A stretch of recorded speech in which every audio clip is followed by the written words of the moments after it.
खूब तेजी के साथ ऐसे ऐसे ऐसे सर ऐसे घूमती है, बात समझ रहे हैं, ऐसे फर फर फर फर फर बहुत।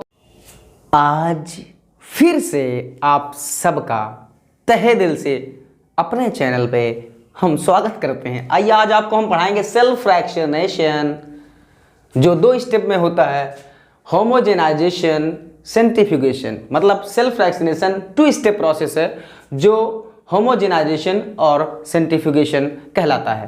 मेरे दोस्तों, इतनी आसान भाषा में मैं आपको समझाने वाला हूं कि आप परेशान हो जाएंगे, इसलिए कि आप एक ही बार में याद कर लेंगे। मैं ऐसा एग्जाम्पल ही देने वाला हूं। देखो यह सेल्फ फ्रैक्शनेशन क्या है? Separation of cell component on the basis of shape, size and density. मतलब सेपरेशन ऑफ सेल कंपोनेंट। देखिए मेरी पूरी बॉडी है, जैसे कोई प्लांट हो या कोई एनिमल हो, मान लीजिए मेरी कोई बॉडी है, तो इसमें millions of cell, thousands of millions of cells हैं, समझ रहे हो? तो इसी बॉडी के किसी पार्ट से, कहीं से भी किसी सेल को लिया जाए, और आप जानते हैं सेल में सेल ऑर्गेनेल्स होते हैं। जैसे यहाँ से कोई मैं टिश्यू निकाला, इसमें से कोई एक पर्टिकुलर सेल निकालनी हो, और उस सेल के अंदर जो सेल ऑर्गेनेल है भाई, जैसे हो गया लाइसोसोम, माइटोकॉन्ड्रिया, न्यूक्लियस, ये तमाम चीज़ें सेल ऑर्गेनेल्स हैं जो सेल के भीतर होती हैं, समझ रहे हैं? ये मान लो एक टिश्यू है और इस टिश्यू में मिलियंस ऑफ सेल हैं, मिलियंस ऑफ सेल। हम एक सेल को निकाल लेते हैं। अब इस सेल के अंदर में न्यूक्लियस होता है, माइटोकॉन्ड्रिया होता है, लाइसोसोम होता है, एंडोप्लाज्मिक रेटिकुलम होता है, बात समझ रहे हैं? तो यही सेल ऑर्गेनेल्स को निकाल कर किससे? सेल से, और सबको शेप, साइज और डेंसिटी, मतलब शेप का मतलब आकार, साइज का मतलब लंबाई, चौड़ाई, मोटाई, जो आप समझ लें, और डेंसिटी का मतलब घनत्व। जैसे पानी में बर्फ तैरती है इसलिए क्योंकि उसका घनत्व पानी से कम होता है।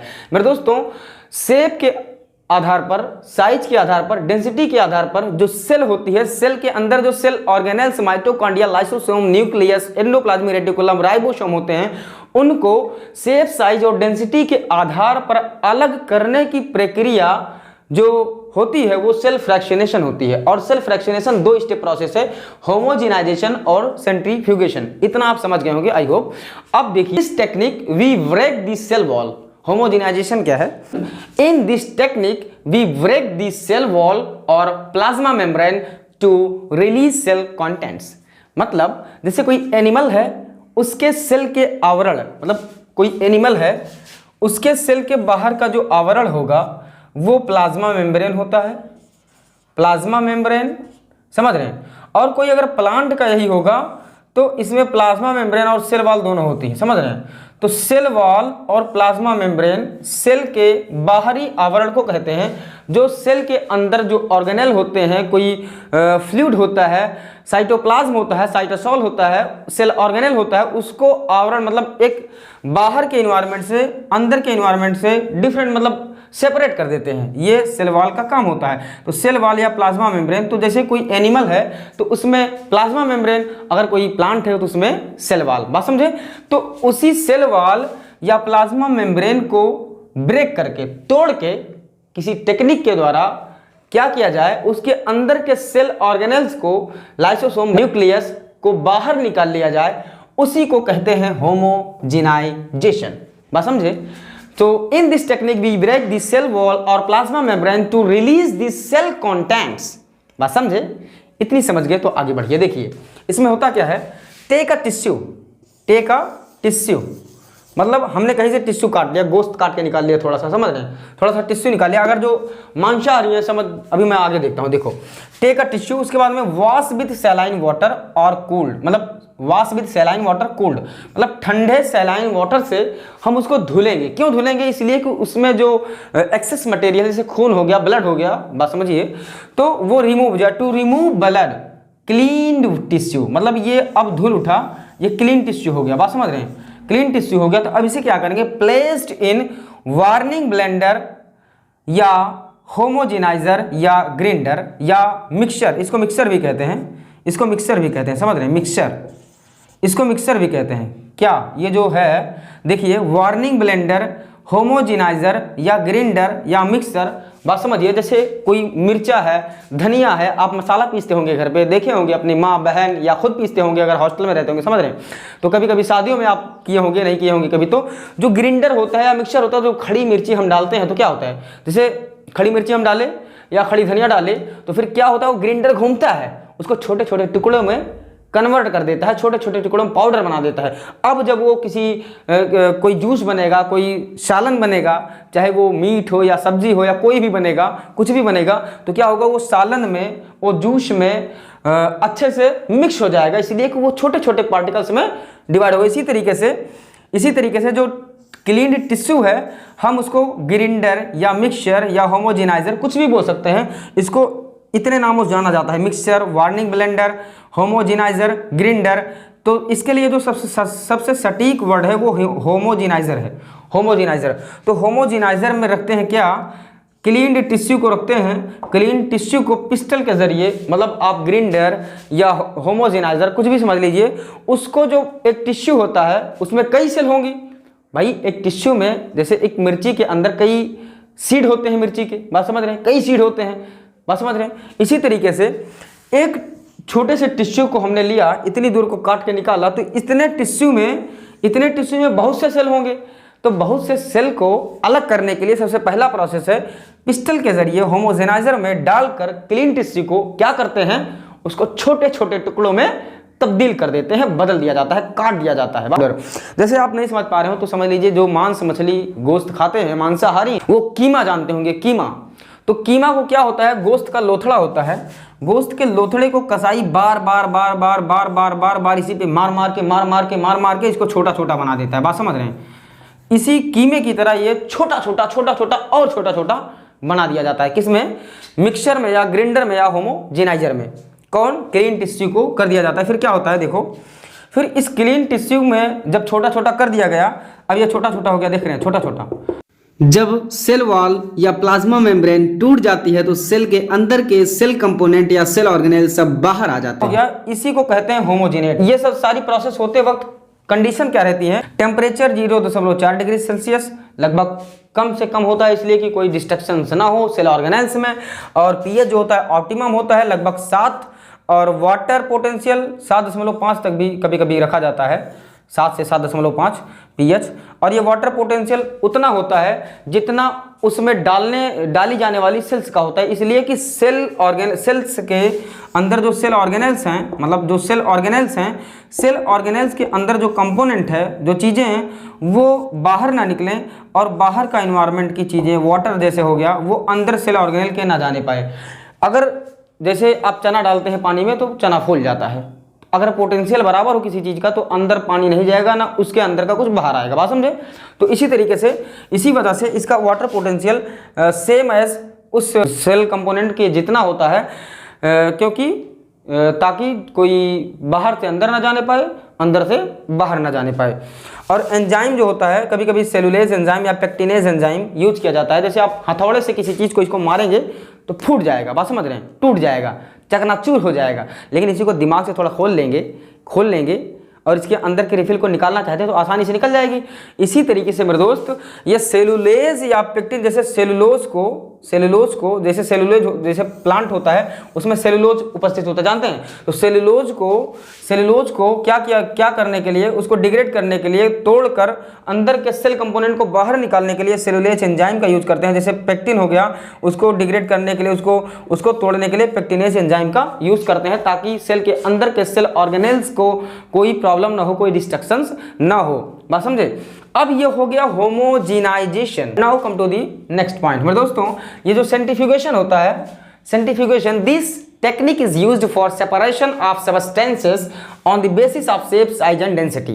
बात समझे, यहाँ पे भी यही है, separation of cell component on the basis of shape, size and density।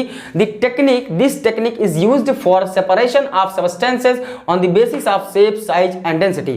दोनों चीजें सेम है, इसका पर्पज ही यही है, बात समझ रहे हो, क्योंकि ये दो स्टेप में होता है, होमोजेनाइजेशन और सेंट्रीफ्यूगेशन। छोटे छोटे टुकड़ों में बदलने की प्रक्रिया को कह देते हैं होमोजेनाइजेशन, और फिर जब ये तोड़ देने के बाद सेल ऑर्गेनेल बाहर जब निकल जाता जाते हैं। तो अब सेल ऑर्गेनेल जैसे अब इसमें अब जब सेल से ये टूट गई तो इसमें जो है लाइसोसोम, बैक्टीरिया नहीं, लाइसोसोम, माइटोकॉन्ड्रिया और न्यूक्लियस और रफ एंडोप्लाज्मिक रेटिकुलम और राइबोसोम, लाइसोसोम, तमाम चीज़ें इसमें हैं सेल ऑर्गेनेल्स। बात समझ रहे हैं? इसमें सारे सेल ऑर्गेनेल्स हैं, समझो सेल ऑर्गेनेल हैं, इसमें सेल ऑर्गेनेल्स हैं, समझ लो क्या लिखे यार, सेल ऑर्गेनेल्स हैं, बात समझ रहे हो, इसमें सेल ऑर्गेनेल्स हैं। अब इस सेल ऑर्गेनेल्स को जैसे न्यूक्लियस हो गया सबसे भारी माना जाता है, न्यूक्लियस के बाद हो गया माइटोकॉन्ड्रिया के बाद हो गया एंडोप्लाज्मिक रेटिकुलम, उसके बाद लाइसोसोम हो गया, लाइसोसोम के बाद क्या हो गया, राइबोसोम सबसे छोटा होता है, बात समझ रहे हैं। तो ये जैसे ये सबसे भारी हो गया, इसकी डेंसिटी शायद नहीं हकीकत में ज़्यादा होती है न्यूक्लियस की, फिर माइटोकॉन्ड्रिया के, फिर एंडोप्लाज्मिक रेटिकुलम, फिर लाइसोसोम, फिर क्या, राइबोसोम। बात समझ रहे हैं? इतना समझ रहे हैं?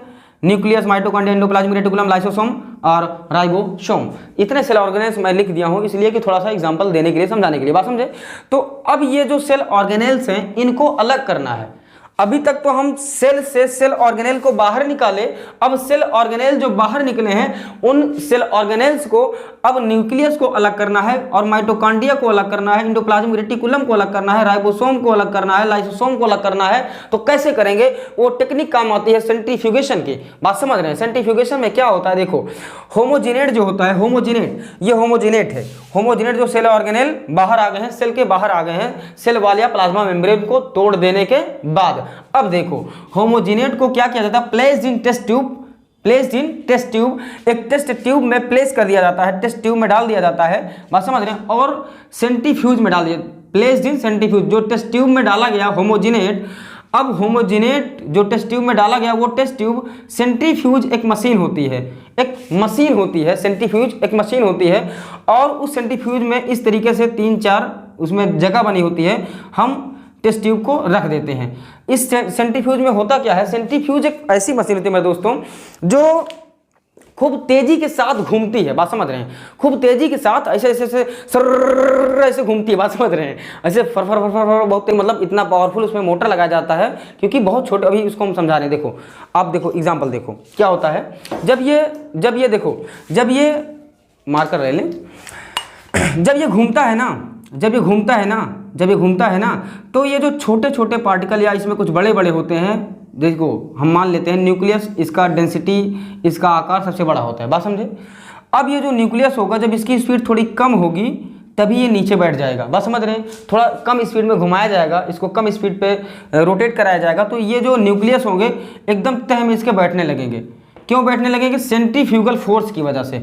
अब सेंट्रीफ्यूगल फोर्स आप पहले समझ लीजिए एग्जांपल के जरिए, फिर इंशाल्लाह आपको सब कुछ समझ में आ जाए। देखो ये प्रैक्टिकल है, ये दादा वाला गिलास है, ये आज के ज़माने का, देखो ये इसमें पानी डाल दिया हमने, देखो सेंट्रीफ्यूगल फोर्स समझाने जा रहा हूँ, इसमें पानी भर दिया, देखो पानी भरा है ना, देखो अब इस पानी को हम क्या करेंगे, ऐसे हमने घुमाया, लेकिन देखो पानी बचा है ना, मतलब थोड़ा सा हिल गया, थोड़ा बहुत गिर गया, लेकिन सही से घुमाएंगे तो पानी नहीं गिरेगा। तो देखो, तो ये क्यों नहीं गिर रहा था, जबकि ऐसे भी हो जा रहा था, ऐसा हो जाने के बाद पानी पूरा गिर जाना चाहिए, बात समझ रहे हैं। जब हमने ऐसे घुमाया तो पानी ऐसे हुआ ना, ऐसे गिर जाना चाहिए, लेकिन पानी नहीं गिर रहा है। क्यों नहीं गिर रहा है? क्योंकि जब पानी स्पीड के साथ घूम रहा है तो इसका फोर्स जो है पीछे की तरफ जा रहा है, और पीछे की तरफ जाने की वजह से पानी गिरने से बच जा रहा है। इसी तरीके से जब ये सेंट्रीफ्यूज मशीन में ये टेस्ट ट्यूब घूमती है, रोटेट करती है खूब तेजी के साथ, तो पीछे की तरफ फोर्स लगता है जो ग्रेविटेशनल फोर्स की तरह होता है, जैसे हम इसको छोड़ेंगे फर्र से नीचे गिरेगी, बात समझ रहे हैं। तो इसी तरीके से ये पीछे की तरफ एक फोर्स लगता है जिसको सेंट्रीफ्यूगल फोर्स कहते हैं। Centrifugal force as like a gravitational force होता है, ये क्रिएट किया जाता है, वो ऑटोमेटिक मतलब नेचुरल है, बात समझ रहे हैं, ग्रेविटेशनल फोर्स। तो जो जब धीमे धीमे इसको घुमाया जाएगा, जो ज़्यादा भारी होगी, जिसकी डेंसिटी, जिसका शेप साइज ज़्यादा बड़ा होगा, वो पहले बैठ जाएगा क्योंकि उसकी डेंसिटी ज़्यादा है, ज़्यादा तेज स्पीड करेगा तो भाई सेंट्रीफ्यूगल फोर्स भी ज़्यादा तेज लगेगा, बात समझ रहे हैं। लेकिन हल्का ही जब धीमे ही घुमाया जाएगा, इसको रोटेट कराया जाएगा, जो ज़्यादा भारी होगा पहले बैठ जाएगा, मतलब ये पीछे की तरफ बैठने लगेगा न्यूक्लियस, बात समझ रहे हैं। देखिए ये मान लो न्यूक्लियस बैठ गया पीछे, अब इसकी स्पीड रोक के और तेज़ी के साथ बढ़ाई गई, बात समझ रहे हैं, और तेज़ी के साथ इसकी स्पीड बढ़ाई जाएगी, तो क्या होगा, अब माइटोकॉन्ड्रिया ये जमा हो गया एक क्रिस्टल के रूप में, बात समझ रहे हैं। तो उसके बाद में और तेजी के साथ बढ़ाया गया तो और जो छोटे पार्टिकल एंडोप्लाज्मिक रेटिकुलम अब वो इकट्ठा होने लगे। फिर और तेजी के साथ घुमाया गया तो सेंट्रीफ्यूगल फोर्स और तेजी के साथ लगा और जो छोटे छोटे मान्यूट से मान्यूट हैं वो भी नीचे बैठने लगे। फिर क्या लेयर बना लिए, फिर ये जो बनता है मतलब ये जो लेयर्स बन रही हैं क्रिस्टल के रूप में, ये पैलेट कहलाती हैं, पैलेट, बस समझ रहे हैं, पैलेट कहलाती हैं। तो मेरे दोस्तों इसी तरीके से इसकी स्पीड बढ़ाया जाता रहता है। तो देखो सेंट्रीफ्यूगेशन को मैंने थोड़ा सा एग्जांपल देके समझा दिया। अब इसको हम किसी अगले वीडियो में बहुत अच्छी तरीके से पूरा एक्सप्लेन करेंगे, इसकी टाइप्स, इसके प्रकार, ये किस तरीके से काम करता है, कितने प्रकार का होता है। मतलब मेरे दोस्तों इतना अच्छा समझाऊंगा यार, क्या बताऊं, बहुत मेहनत करता हूं यार आपके लिए सिर्फ, और इतनी देर चिल्लाना, फिर एडिट करना, फिर अपलोड करना, क्या मिलता है मेरे दोस्त?